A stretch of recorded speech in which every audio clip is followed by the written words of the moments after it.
So, for instance, just because you all live in Little Rock doesn't mean that everyone will have the same ballot. And so it's really important that you learn how to access your own. Thank you, Mrs. St. James. And in a moment, let's go to Mr. St. James. If you will find that voter education slide, the cover slide, and then I'll try to move forward from there.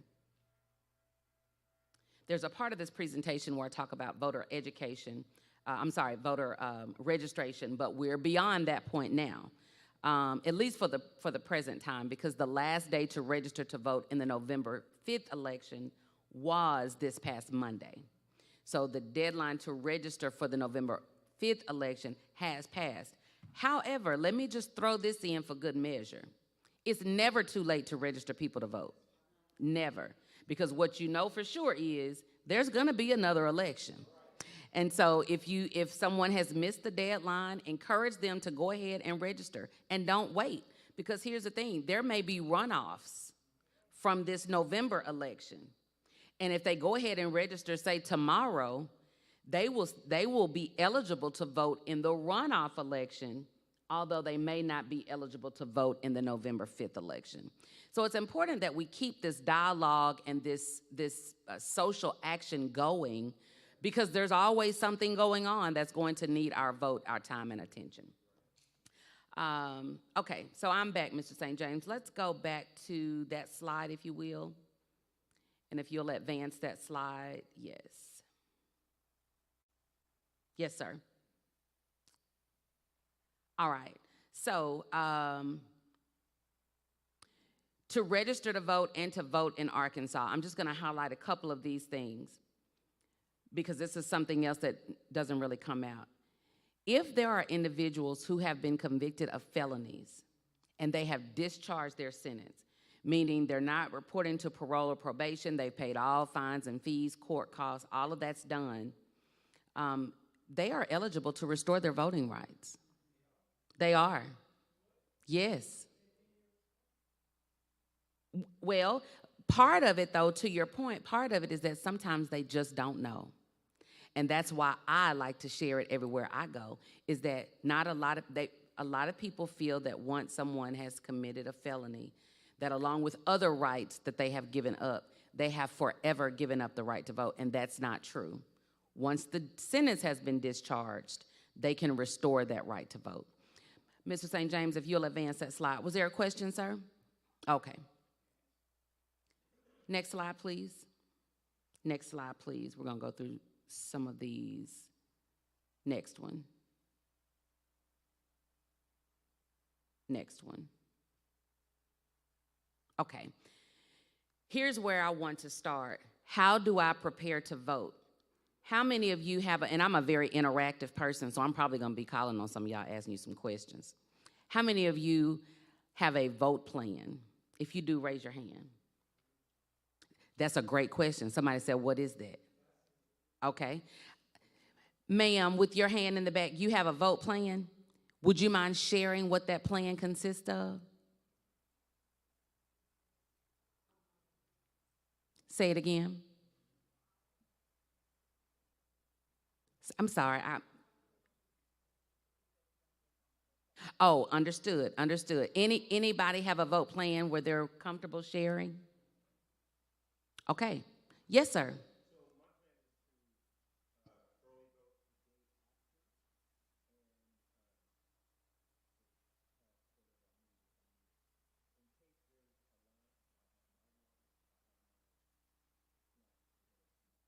That's perfect, because you've hit on some very key points. If you vote early, chances are you won't have to wait as long. The lines for early voting are relatively short. And also keep in mind that your employer has to give you time to go vote. Yes, your employer must give you time to go vote. And if you early voting starts October 21st. October 21st.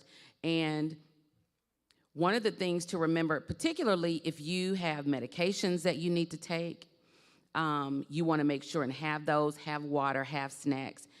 in case your sugar gets too low, out of whack, anything health-wise that may cause you any issues, you want to make sure and have those things covered while you're at the polls. Another thing to do to be vote ready is to have your sample ballot. Wave that sample ballot for me, sir. Yes. So when we get to that point and we talk about how to get your sample ballot, it will say sample across the top. But don't be confused, because that will be your ballot. It's just sample because it's not the actual ballot. You're not voting from that ballot. But that is what your ballot will look like when you go vote. So that's one part of the plan. Another part of the plan is to, once you have your sample ballot, to research the candidates on your ballot. Someone's ballot over here may not be the same ballot over here. And so instead of you researching everybody that's running for office, which can be very overwhelming, by the way, then you can figure out, okay, these are the races that are on my ballot. Let me limit my research to these races, at least to get started. It will also allow you to research the ballot issues. The ballot issues are those issues that have been referred by the legislature or where citizens have signed petitions to get them placed on the ballot. Those are ballot issues. You will be able to see those on your sample ballot, so you can research those, and we'll talk about a resource to research those issues as well. Well, no, they're not, because, for instance, I live in Sherwood. In Sherwood, we have a ballot issue that deals with another grocery store coming in that will be allowed to sell wine, beer, and alcohol. On one end of Sherwood, there is a grocery store that does that, but there is not that offering on the other side of Sherwood. And so on my ballot, I will have that ballot issue that is specific to Sherwood. It will have all of the state ballot issues. So the ballot issue relating to the casino, the ballot issue related to medical marijuana, and the ballot issue related to, sir, what's your name? Mr. Darrell. Look on there and tell me what that third ballot issue is. I'm drawing a blank. It's probably on that second page.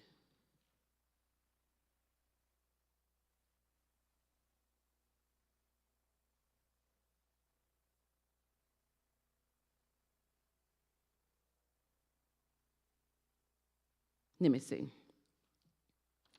The other thing to remember, too, why it's important to remember these is some of these are in litigation. So some of these have gone before the courts, and it's not settled whether or not the vote is actually going to count on the ballot. So with the medical marijuana, there was an issue about having enough signatures to place it on the ballot anyway. Well, that's in the court now. And so the court is going to have to decide whether or not the issue is actually counted.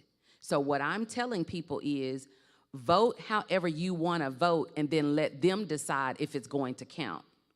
But you don't make the decision not to vote because you don't know if the court is going to allow it.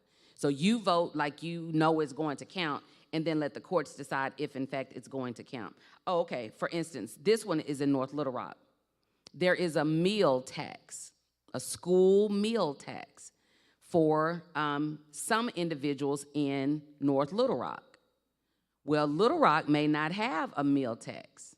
And so there are some additional ballot issues that will be on each person's respective ballot, if that makes sense. And so then you have the one, okay, so you have the casino measure. Oh, that's right, the lottery proceeds. Issue one is the lottery proceeds. Currently, the scholarship fund, the Arkansas, I forget the name of it, but it's only allowing lottery proceeds to cover those who are going to four-year institutions in Arkansas.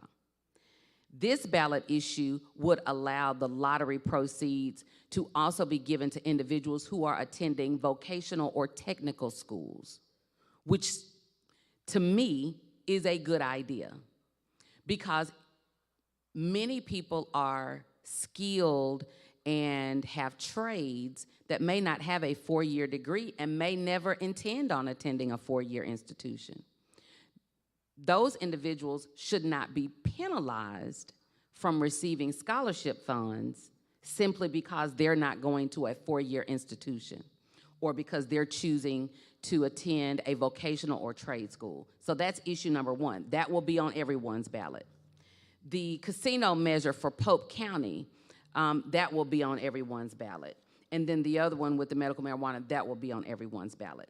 So the 3 state ballot issues will be the same, but there are also some others depending on what county, what city you live in. Does that make sense?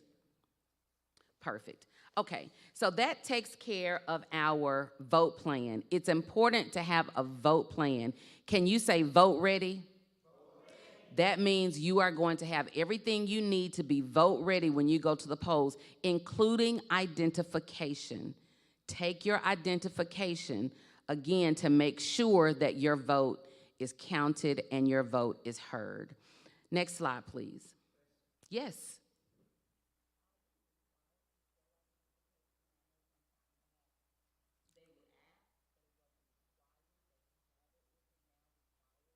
It is now required. No, go ahead.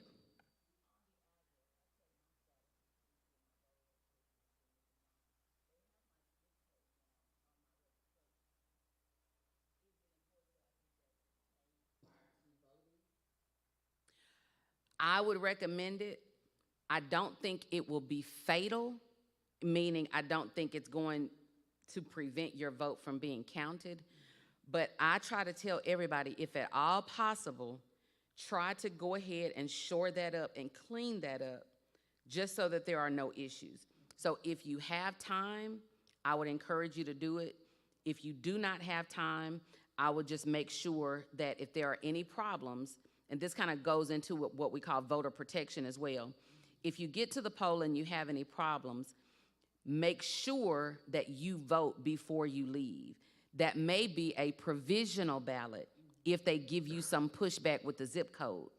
What a provisional ballot then says, I'm gonna vote, but then you then have to follow up with submitting proper documentation no later than the Monday after the election to make sure that your provisional ballot counts. Does that make sense? They got that change because all these years the address has been the same. I never noticed that zip code change until this year when I actually went to the site to check it. Gotcha. And it's never been reported by me with this different zip code. I was just curious to know if that was. Let me ask you this. Have you, when you checked your voter status, did you check your precinct? Do you know if your precinct is the same? I didn't even notice. Okay. All right. While we're chatting, you all do me a favor. Go ahead and pull out your cell phones for me because we're going to do a little exercise in just a moment. And may I interject? Sure. If you have a question, raise your hand and Sister Gloria will bring the microphone over so we can hear the question out in the audience. Perfect. Thank you. One of the most important things is that if your precinct is the same, or if it at least gives you a precinct, you should be okay. And I'm assuming it's been that way for some time. You just caught it recently, and it could just be a clerical error. So we want to make sure and check those things as well. Next slide, please. All right. Here is our exercise. If you will pull out your cell phone and go to your internet browser. I know some people are a little leery of QR codes and scanning certain things. I assure you, though, it is indeed safe to do.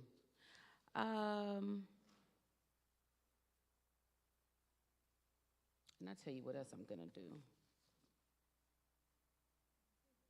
Yes, ma'am. Yes, ma'am. I'm going to start a sign-in sheet as well as some important election dates. Sir, would you help me? Thank you so much, Mr. Darrell. There's a QR code on that single sheet as well if you want to scan that with your phone. I assure you that is a valid, legitimate QR code, and what it will do, it will pull up the website for you to check your sample ballot. That single sheet, if you'll circulate that one, that has that clerk's website on that one right there you just touched with your thumb. Yes, sir. If you'll circulate that, there's a QR code in the corner that you can scan. But if you have your internet browser up, if you will go to VoterView, that's VoterView, voterview.org,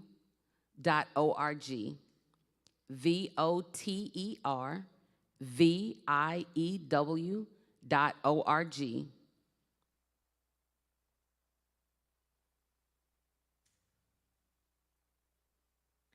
And that should take you to a site that is sponsored by the Secretary of State, and it should ask you, it'll probably have something come up that talks about cookies, accept those cookies, and type in your name and your date of birth, your first and last name and your date of birth.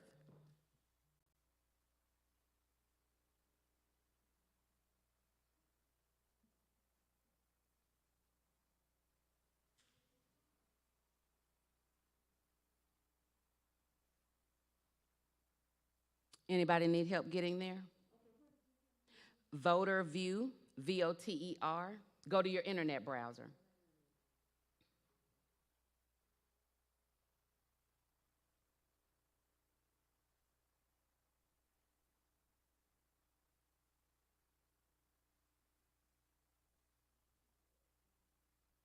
VoterView is not working. .org.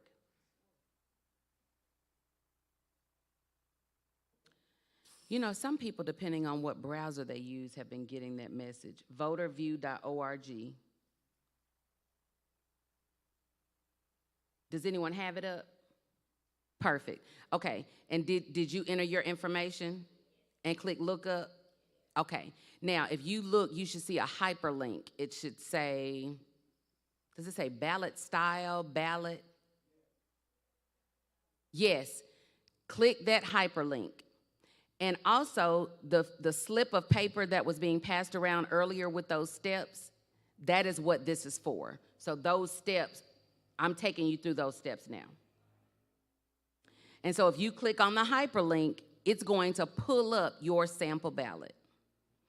And that will tell you at the very top of your sample ballot, it will tell you your precinct. So it should have November 5, 2024, and it'll have your precinct.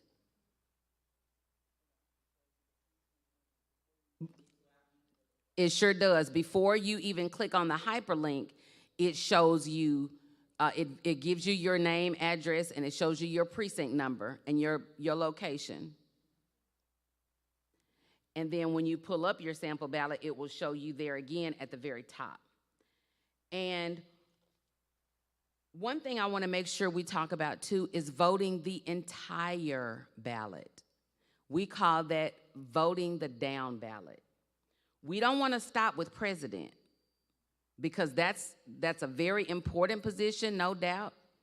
But really, local politics affects you daily.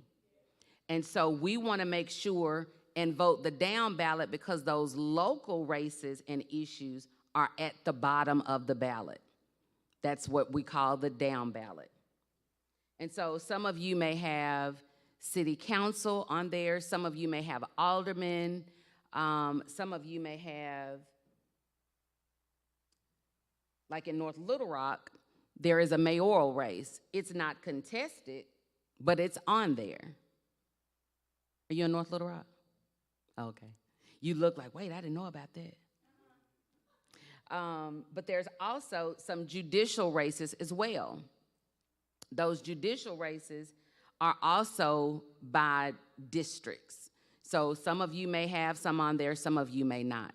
But it's important to look at that and to determine what you need to research. Is there anyone who needs assistance finding, did you find it, sir? Come here, let me help you.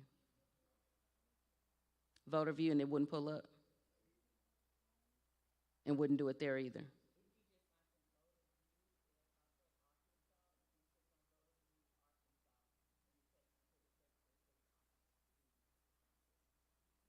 That's my soror, y'all. Yours is not pulling up either? So you went to Google and it was fine? And you did it, it came up that way. Okay. So what I'm hearing is if you can't pull it up in your internet browser directly by voterview.org, just go search it in like Google or Safari or whatever your browser is and select the Secretary of State voter view, and it'll pull up that way.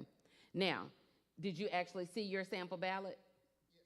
Okay, now, just question if you want to answer. Is there any race on there that you didn't realize, or any ballot issue that you didn't realize was going to be on your ballot? Okay. Okay, so you weren't really sure about that would be on there? So that is the benefit, and I was telling Sora Brown, I said, if I just help one somebody find something new or give them some information, I have done my job today. So I will say, I have done my job today. But that's why it's so important, is because though we, even when we're diligent, sometimes we just miss things. And so it's important to just double check. I'm even encouraging, people who I know vote every election, double check. How many of you remember this? Do you all remember a news story that broke about a breach in the DMV records that affected about anywhere between 45 to 60,000 Arkansans? That's another reason to verify that status, is to make sure that in that breach, you were not affected in some way. So that's one of the reasons it's important to pull that. All right. Are there any questions about locating your sample ballot? Or any questions about your sample ballot, generally speaking? Okay. So now that you have found how to locate your ballot, let's talk about ways you can research what's on your ballot. Would you take me to the next slide, please? Sure thing. Because once you find the ballot, if you don't really know where to go to research the people and the issues, then you're really in the same position you were before you found the ballot. The one right after the voter view slide.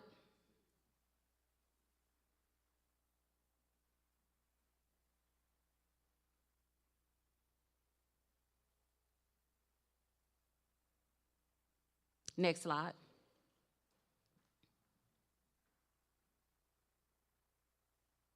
We talked about the down ballot. Next slide. Next slide. Next slide. We talked about a lot. Next slide. Here we go. All right. So this is what I call voter motivation. Why should I vote? Let me ask you all, why is voting important to you? Anybody?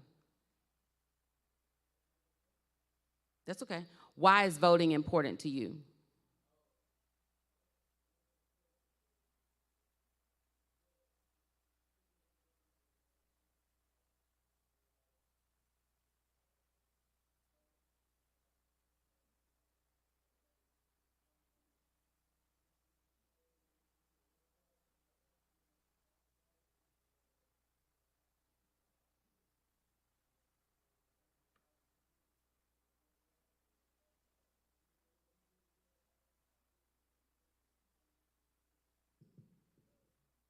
That's pretty much it about a vote, just,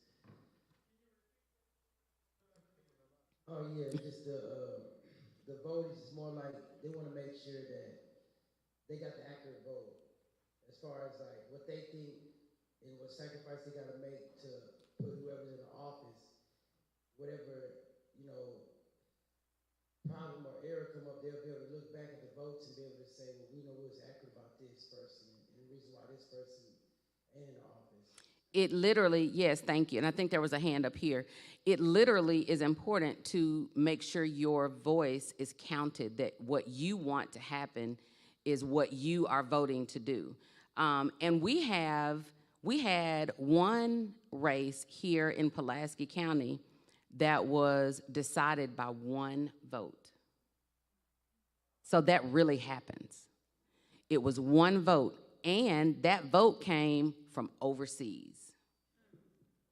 So they were in the military, and they voted by absentee ballot. That one vote decided that House of Representatives seat, and that was Representative Joyce Springer. That election was decided by one vote. So yes, every vote counts. Why is voting important to you? Someone else? Anybody? Yes, ma'am. Hold on, let's wait on the mic. I don't want Mr. St. James to get on to me. What they already said, and this. So many of the early patriots gave up so much for us to have a right, the right to vote. That's right. And I just don't want their lives to be given for nothing. Th- That's my second reason That's exactly right. for voting. 2025 will be the 60th anniversary of the Civil Rights Act of 1965. 60 years. And if you think about it, we're in danger today just like they were in danger back then. It's very real. It's very real. And so it's important to make sure that we know why we're voting. Judges, so I'm a circuit judge here in Pulaski County. I serve in an elected position. It's important for you to have a voice in who sits on the judiciary. That's important. City council, it's important for you to have a say-so in who is determining what happens in your city. That's the city director or the city board. Yes, ma'am. No, you're fine. But I was just gonna add on what Sister Nell said there. I wanted to talk about, for me, I'm very passionate about what our ancestors did to give us this opportunity. And I think it's just a slap in the face to them to be so nonchalant about using it, because they actually died. And the importance also to me is that the decisions I make today are gonna impact my family for generations to come. That's right.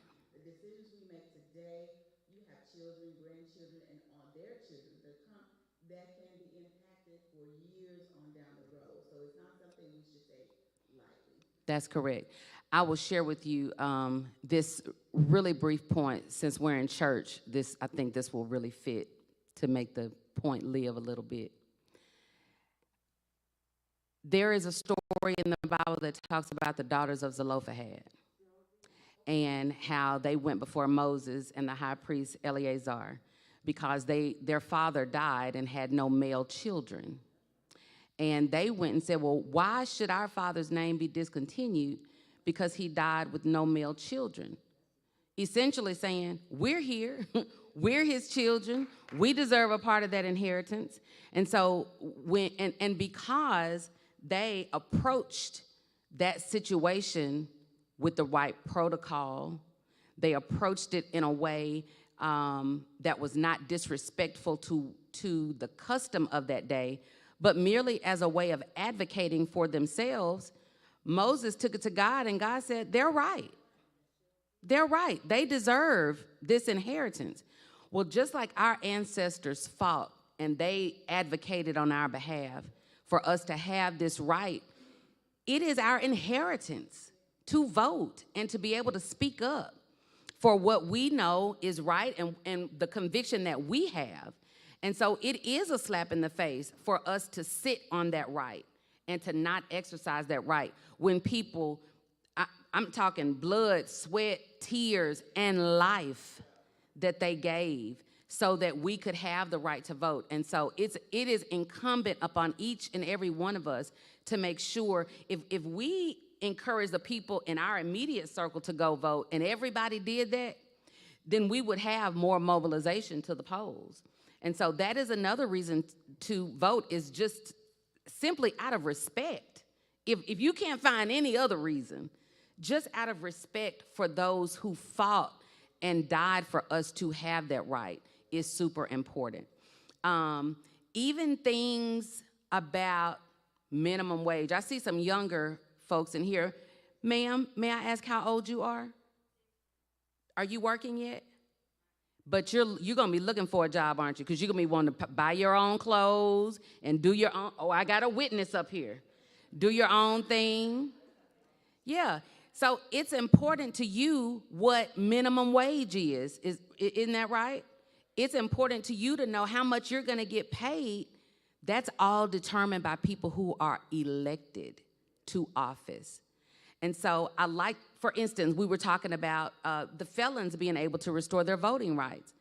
That is decided by law, and the law is enacted by the legislature. Those legislators are elected.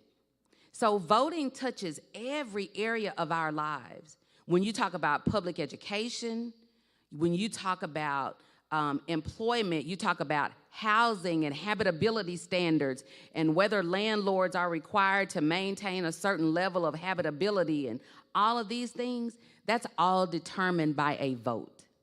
And so those are motivations to vote. Next slide, please, Mr. St. James. A lot of motivation to vote.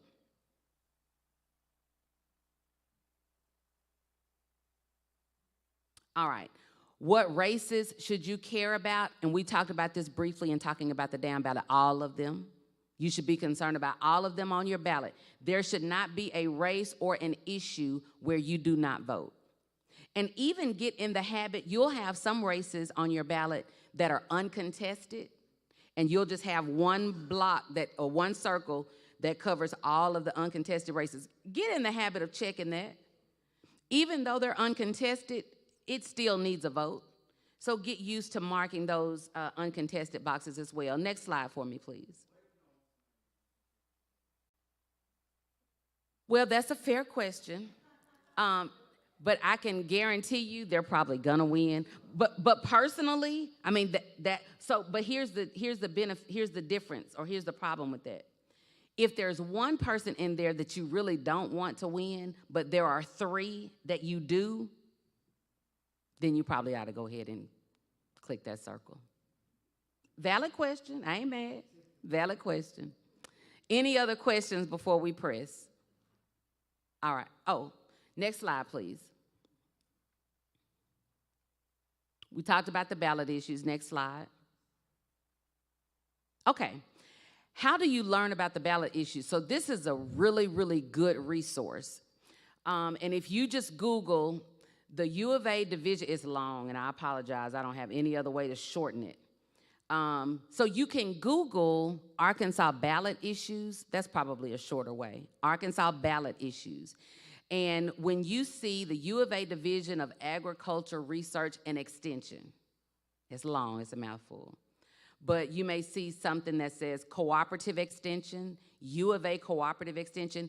Click on that, and what that does is it gives you an unbiased look at what that ballot issue is and what it means, and breaks it down.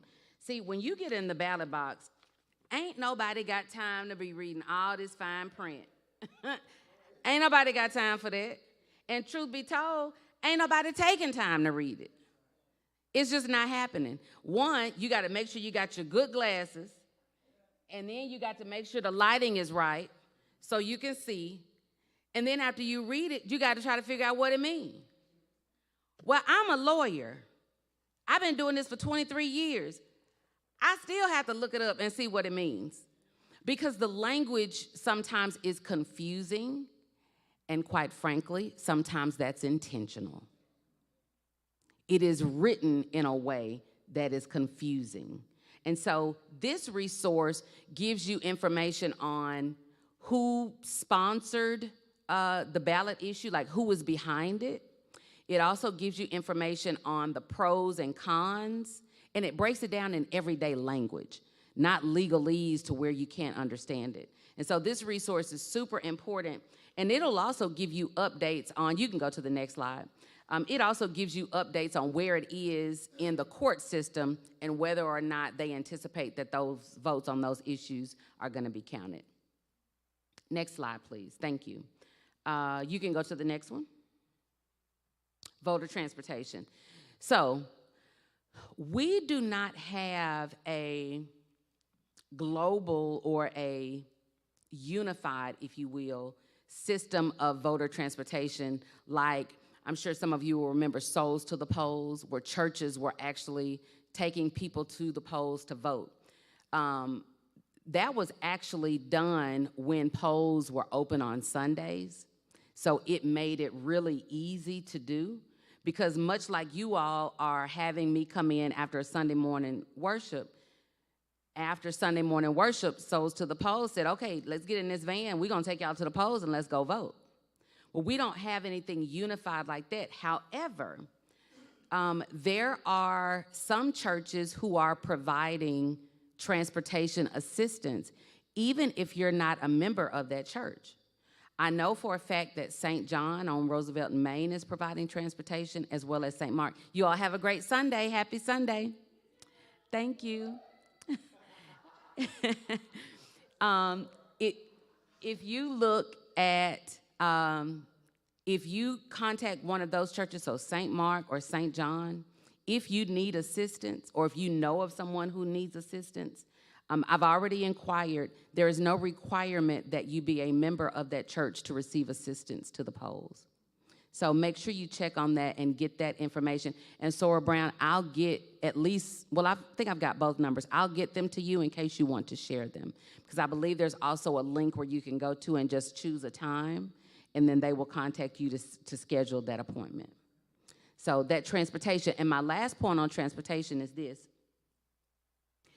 If you're going and you know someone else needs to go, offer to take them if you know they don't have a ride. Make a party out of it. Go have lunch or go have brunch or whatever. Go to the polls and make sure you take someone with you. Say it again. Pilgrimise, yes. We'll do it all. Next slide, please, Mr. St. James. Are there any questions? Any questions? Okay. All right, so what do I need when I go to the polls? We've talked about that in terms of ID. Make sure you take your ID. And make sure you take your sample ballot. If you take those things along with any medication you may need, any water, because some of you may not know this, they passed a law that says you, like an outside person, can't give you water or snacks or anything like that within 100 feet of the polling area. A form of voter suppression. What does that hurt? What is it hurting you to have somebody come and bring me a bag of Cheez-Its and a bottle of water? There's nothing wrong with that, but it is a way to prohibit and prevent people from getting to the polls. And so if we make sure we have everything we need, then again, we can overcome those obstacles. Next slide, please. Oh, question?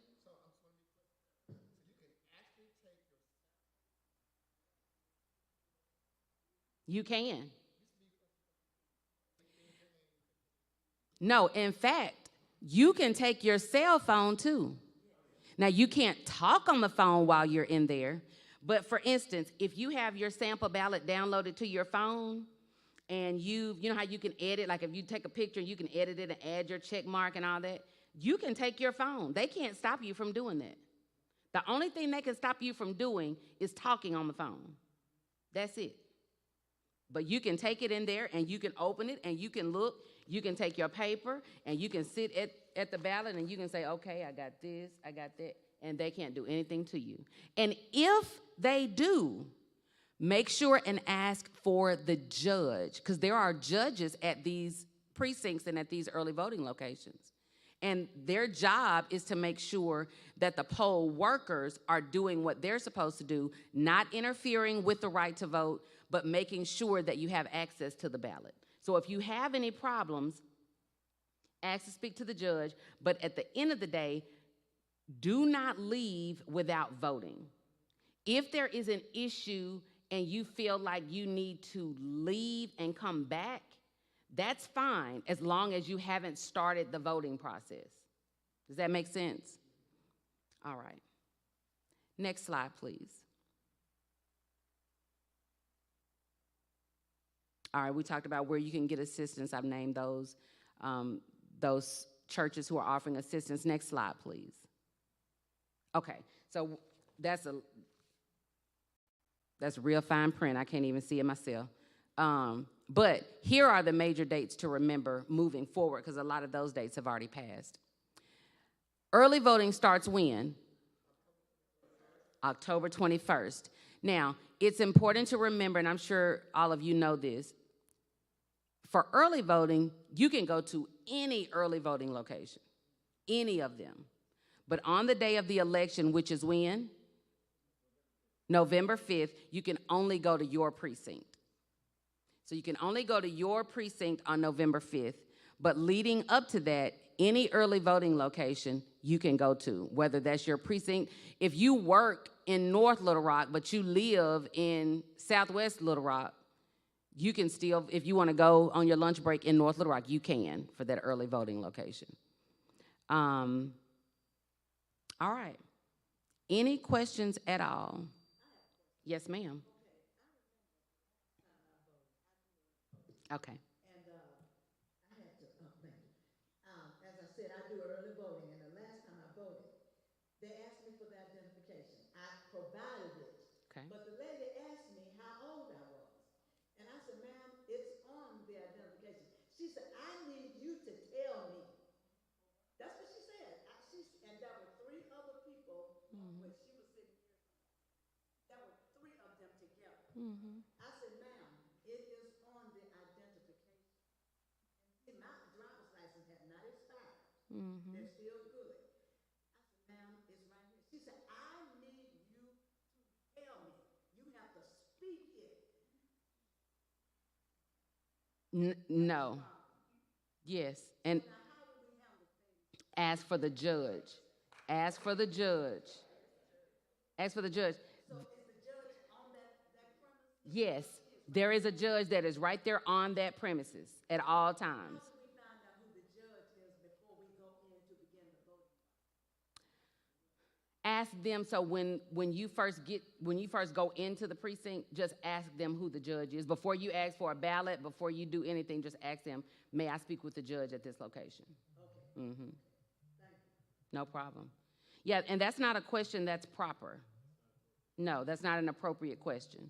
And if someone asks you something like that, now they may ask you to verify your address, and that's a proper question, but not your age, especially if it's on your ID. That's another thing. No. Yeah.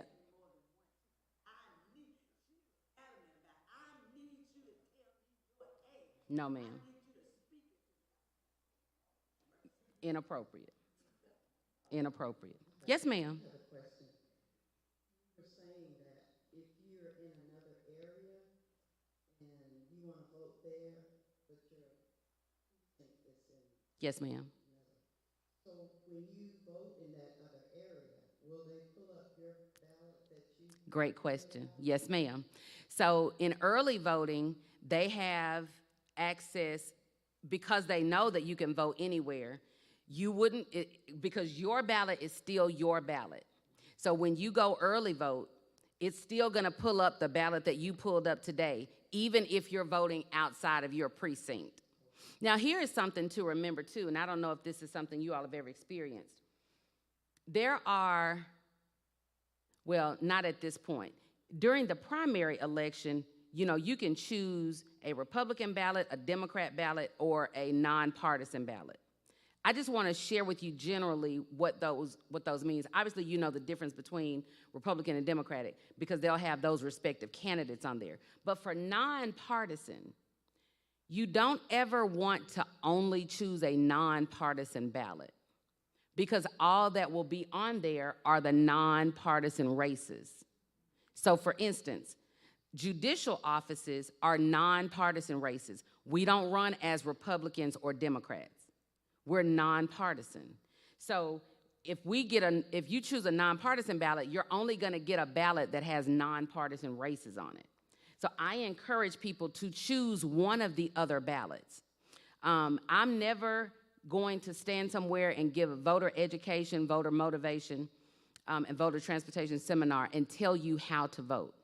What I will do, though, is to make sure that you are armed with the information to make sure that you are able to make your voice and your vote heard, whatever that vote is. And to make sure that that happens, you always want to make sure and choose one of those other two ballots, whether it's a Republican ballot or a Democratic ballot, because otherwise you won't get those races. Now, in the general election, what we're in right now, it's going to pull them all up. So you don't have to select a ballot. Your ballot, when you pull it up, will have all of those races on there. But I just want to make sure that people understand that, because it's come up quite a bit, particularly in the primary, because judicial races, unless there's a runoff, in the races that are on this ballot, that means there was a runoff for the judicial offices.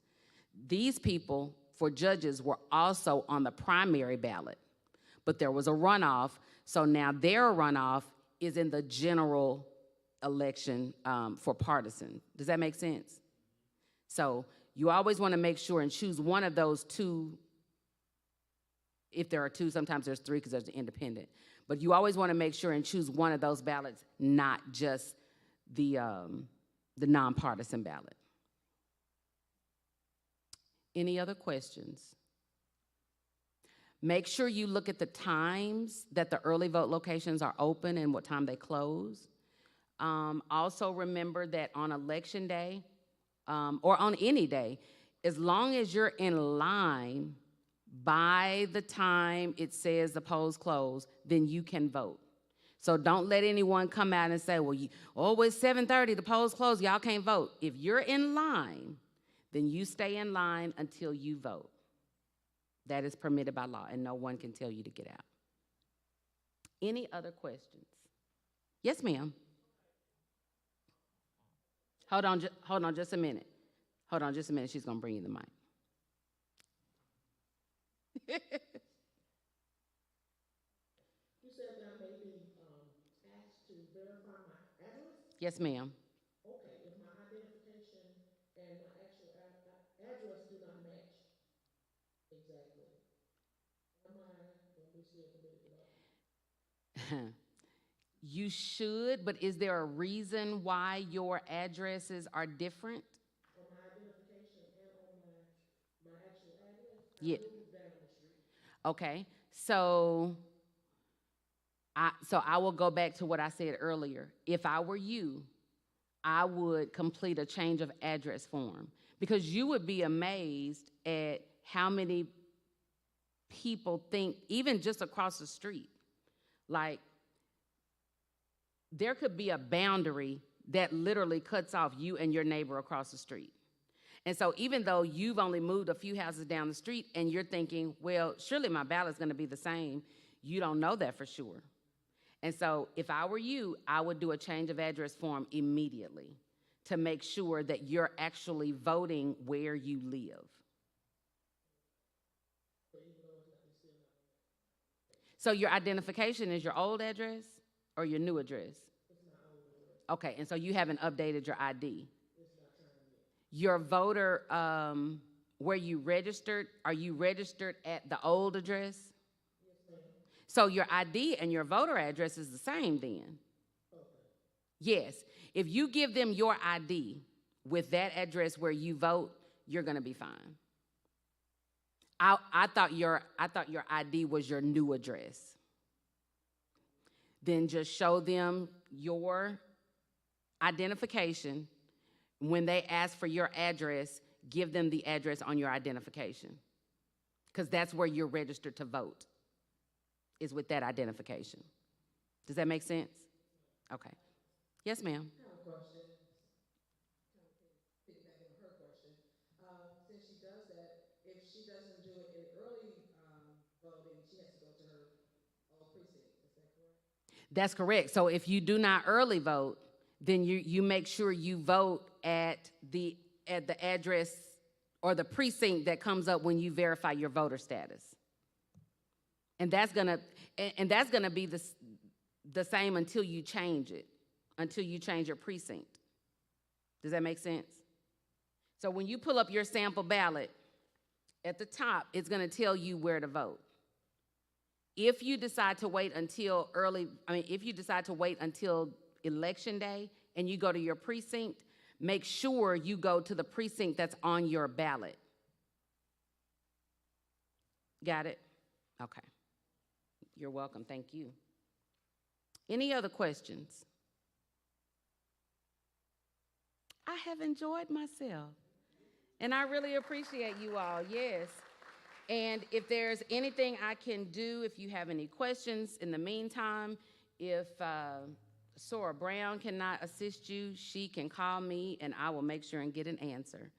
And I really, really, really appreciate you allowing me to come in and serve you all in this way. And kudos to you for being actively and civically engaged in your community. All right, thank you so much.